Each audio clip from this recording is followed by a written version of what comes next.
السلام عليكم ورحمة الله وبركاته. عاملين ايه؟ يا رب تكونوا بخير. نبدأ بالصلاة على النبي عليه افضل الصلاة والسلام ونسمي الله. عندنا النهاردة أكلة شعبية جميلة، تعالوا نشوفها عملناها ازاي. تمام. عندنا هنا بصلاية حجم وسط هنفرمها، عايزين تخرطوها على ايديكوا تعملوها في الكبة هي يعني، وهنحطها في صينية صغيرة عشان انا عاملة كيسين فول بس مش عاملة كمية كبيرة يعني. تمام. فيادوبك هي بصلاية وسط، وهنحط عليها كمان رشة سكر ورشة فلفل اسمر. تمام. وهنا معايا 6 طماطمات وعليهم برضو رشة سكر، وهنحط كمون وتوم وبابريكا وكزبرة.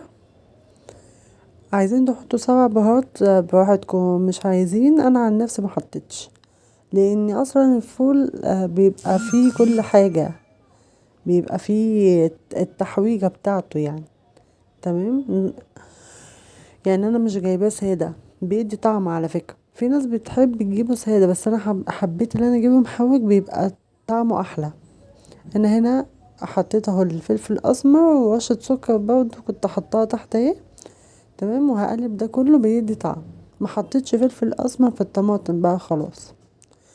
وهفرم الطماطم، وده كله ما حطيتش ولا اي حاجه، ما حمرتش البصله والكلام ده كله عشان ما يحميش على الصدر الواحد، عشان خاطر هو كده ولا كده في زيت الحاجه. بس برضه هندي تطعيمه في الاخر هتشوفوا معايا. هنا برضه الطماطم وحطيت فيها التوابل كلها اللي انا عايزاها، وما كترتش الملح لان برضه الفول فيه توابل فيه ملح والكلام ده. تمام.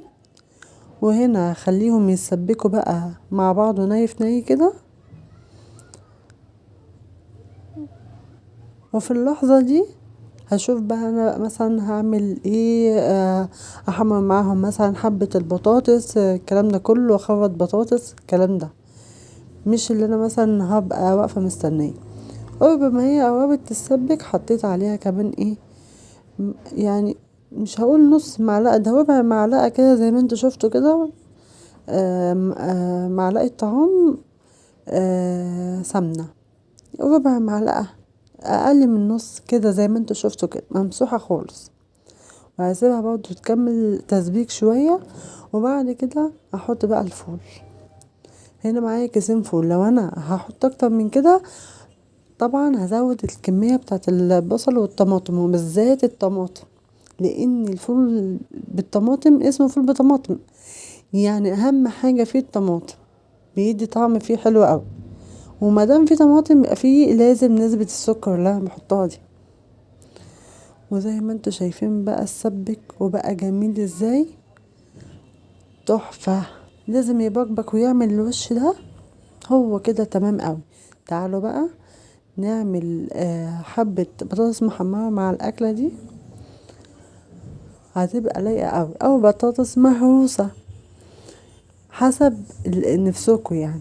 أنا عملت حبة بطاطس محمرة، طبعا لازم الزيت يحمي، وبعد كده تحطوا في البطاطس، وما تقلبوش البطاطس غير لما تحسوا ان الطروف بتاعتها خلاص قربت تمسك نفسها او نشفت شويه.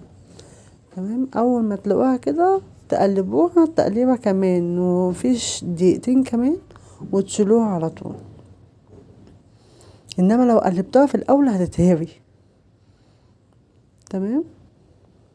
يا دوبك كده هوزع البطاطس واسيبها بقى تستوي، واول ما الاقيها مسكت نفسها كده هقلبها، وبعد كده اهي كده تمام.